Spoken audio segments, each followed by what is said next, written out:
Uma coisa boa. Bom, 2 horas mais 23 minutos, vamos voltar a falar daquele assunto muito triste envolvendo o Pantanal. O Pantanal, que é um dos símbolos, não do Brasil, mas do mundo, né? Um dos paraísos que temos no planeta. A maior planície alagada do mundo que está, infelizmente, sendo queimada. E isso entristece a todos nós. Ver aqueles animais morrendo, aqueles animais secados pelo fogo, aquela vegetação toda exuberante sendo consumida pelas chamas, é de entristecer e cortar o coração de qualquer pessoa, não só aos amantes da natureza. O Evaristo de Miranda, ele que é pesquisador e chefe geral, viu, da Embrapa Territorial, está conosco ao vivo aqui no Bora Brasil, na Rádio Bandeirantes, para entendermos melhor o que é que está acontecendo no Pantanal e qual a previsão para os próximos meses. O Evaristo, muito boa tarde, seja bem-vindo aqui ao Bora Brasil. Boa tarde, Joel, boa tarde, Ana, um prazer tarde. estar aqui com vocês. Prazer é todo nosso. Bom, primeiramente, o que está acontecendo no Pantanal, o porquê desse fogo tão intenso e tão destrutivo lá no Pantanal, hein? Algo como a gente nunca viu. Eu não me lembro de ter visto algo tão destrutivo como esse fogo que vem consumindo o Pantanal, como esse de agora, viu, Evaristo? São várias causas, né? Mas nós temos 3 principais, né? A primeira é que nós tivemos o ano passado já um ano seco, e esse ano choveu muito pouco no início do ano, então nós estamos vivendo um período muito seco lá na região do Pantanal, não só no Pantanal, no Chaco argentino, no Paraguai, em toda essa região. O próprio rio Paraguai, que passa lá, não é? Está num nível muito baixo, quase há 50 anos que ele não está num nível tão baixo assim. Então nós tivemos uma seca muito grande. Isso favorece realmente o fogo. Tanto que na Argentina, se você pegar do 1º de janeiro até ontem, na Argentina, nós tivemos um aumento nas queimadas de 235%. No Paraguai, de 100%. E no Pantanal, um número quase igual à Argentina, 220%. Enquanto que no Brasil as queimadas não aumentaram, nós estamos com 72 mil queimadas, mais ou menos o mesmo número que tinha o ano passado para esse período. E no caso da Amazônia, apesar do que dizem alguns, os dados da NASA e do INPE mostram que nós estamos com 10 a 15% a menos de queimada. Então é grave mesmo o que está acontecendo no Pantanal, porque nós estamos com menos queimadas no conjunto da Amazônia, de janeiro até agora, e com um aumento de 230%, aí, 220% no Pantanal. Então, existe, em primeiro lugar, essa razão climática. Se estivesse chovendo ou chovendo em cima da média, isso não estaria acontecendo com certeza. Em segundo lugar, quando você tem um tempo seco, existe a prática da queimada. A queimada não é incêndio. A queimada é uma técnica agrícola que as pessoas usam. E lá no Pantanal, eles usam muito o que eles chamam fogo frio. Tem até estudos da Embrapa, da universidade, sobre o fogo frio. É um fogo que você passa no pasto. Rápido. Depois que o gado bateu mesmo o pasto, que o pasto está bem baixinho, você passa esse fogo lá. É um fogo que tem hora para começar, hora para acabar, é um fogo controlado. Agora, o incêndio é diferente, porque é um fogo fora de controle. Ele pode ser uma queimada que escapou, pode ser incêndio criminoso, pode ser incêndio de beira de estrada, pode ser incêndio de gente coletando abelha lá, usando fogo, e já temos vários exemplos disso. Acampamento de pescador que costuma deixou lá a fogueira, achando que apaga sozinha, num ano seco com esse, como vento. Então, nós temos aí várias causas para isso.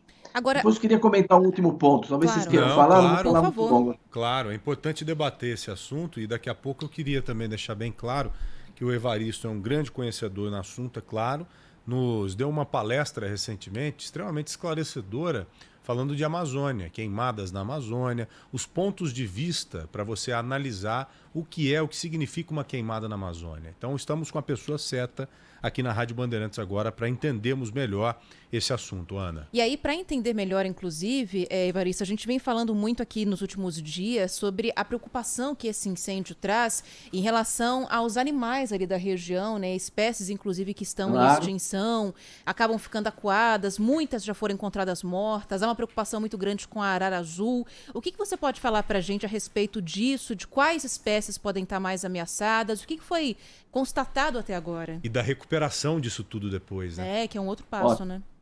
Exatamente, a recuperação.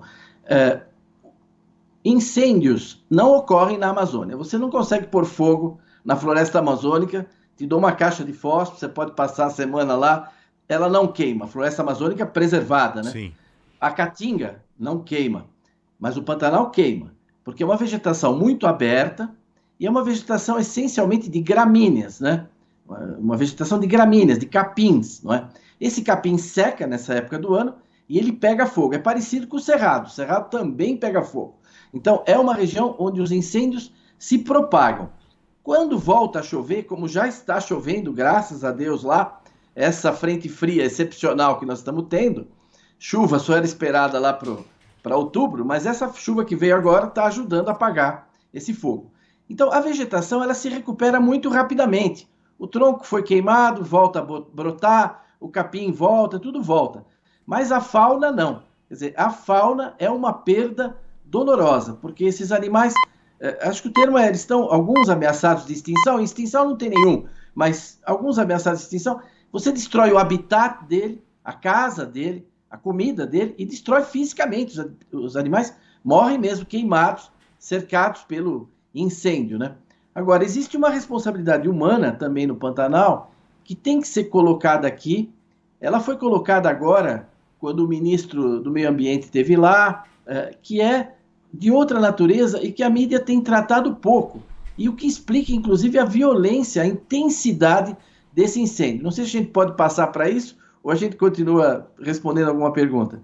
Não, claro que podemos, Evaristo. Você manda aqui. Estamos com uma das maiores autoridades do mundo. Não. Não, claro que é. Não. Com certeza. Agora, o Evaristo, já aproveitando, né? Nós sabemos que o gado, ele é muito importante para o Pantanal, diferente de outras regiões. Porque ele é considerado, muitas das vezes, Ana, o bombeiro.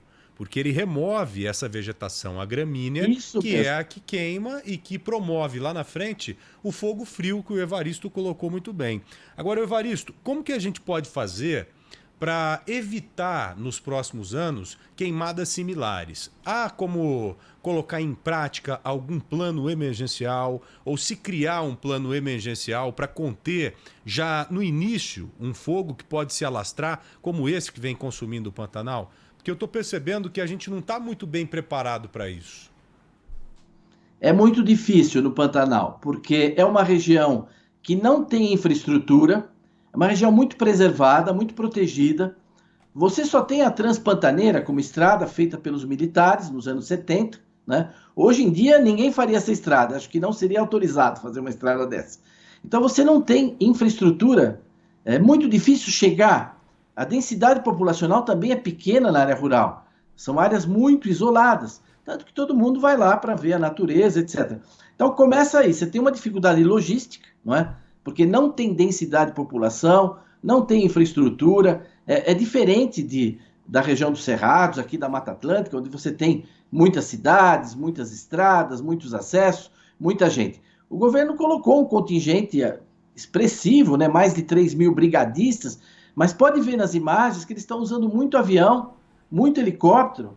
A ação, esse meio tem uma ação muito limitada, né? O que eles levam de água é muito pouco em cada ocasião e é muito direcionado para os pontos críticos, né? Até para tentar levar o fogo para um lugar onde ele acabe sozinho, né? Mas por que eles estão indo assim? Bom, porque para você chegar lá de carro, etc., você não consegue, é muito difícil. Agora, você, Joel, falou um assunto que é fundamental e que a mídia tem evitado de tratar, não é? Que é o boi como bombeiro. O boi tem esse papel no Pantanal. Quer dizer, a água enche de água. Porque o Pantanal é uma região que não chove muito. Não chove muito. Se você pegar as serras do Pantanal, Serra do Amolar, etc., a vegetação é igual a da Caatinga.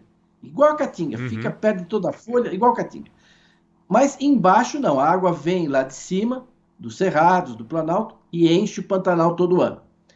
Quando enche, bom, o gado se retira para os locais mais altos. Quando a água baixa, brota o capim. Esse capim cresce. E foi exatamente o que você disse. Quando o boi come o capim, o boi bate, como a gente diz, esse capim, quase não fica massa vegetal para queimar quando chega a estação seca. Quer dizer, o boi está comendo durante a estação das chuvas, enquanto está verde.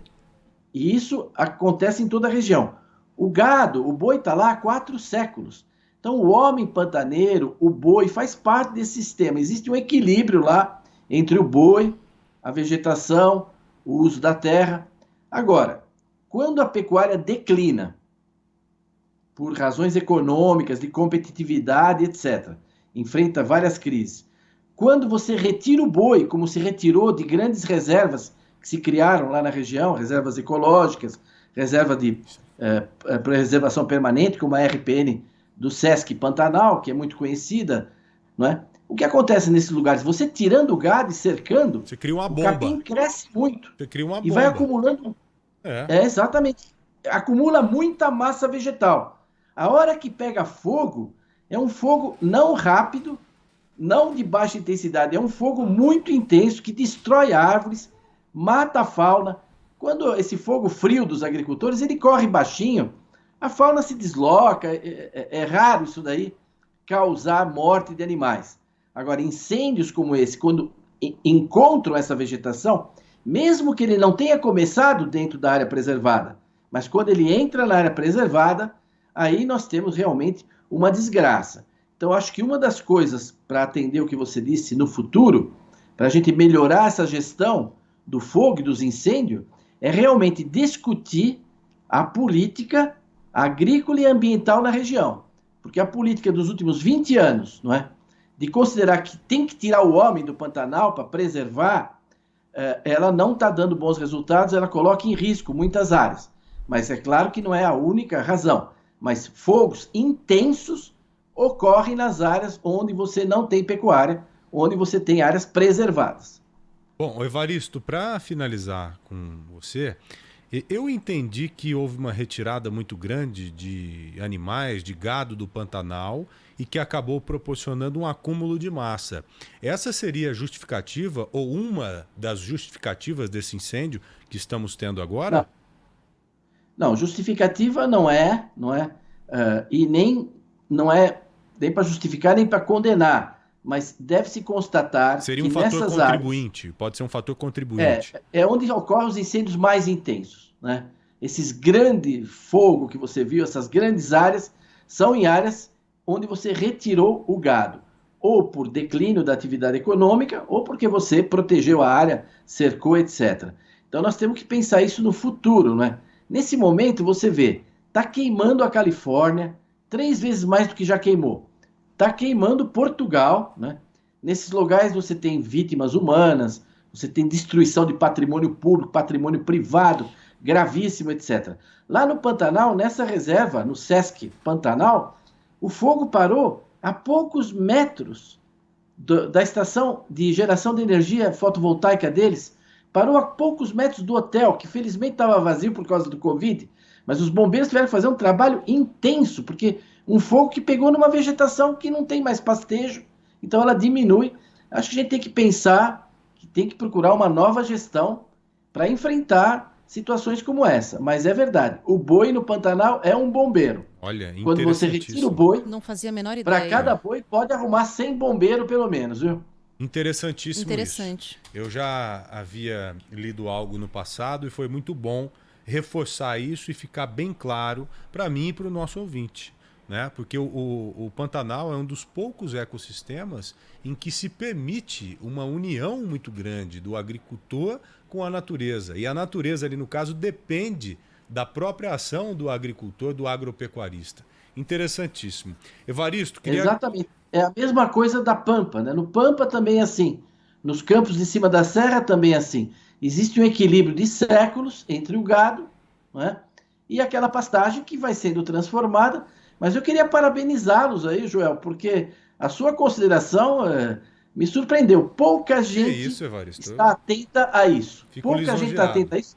Aparecido na mídia, dá a impressão que os fazendeiros querem destruir as fazendas deles, dá a impressão que é uma maldade. O pessoal está fazendo isso de sacanagem, de maldade, eles querem tacar fogo em tudo. Não tem nada disso. Isso não é tem interesse nada disso. externo, interesse externo. A mesma coisa que estão fazendo com a Amazônia, dizendo que estamos destruindo a Amazônia para embargar muita coisa nossa, porque o Brasil é um país competitivo em todos os sentidos.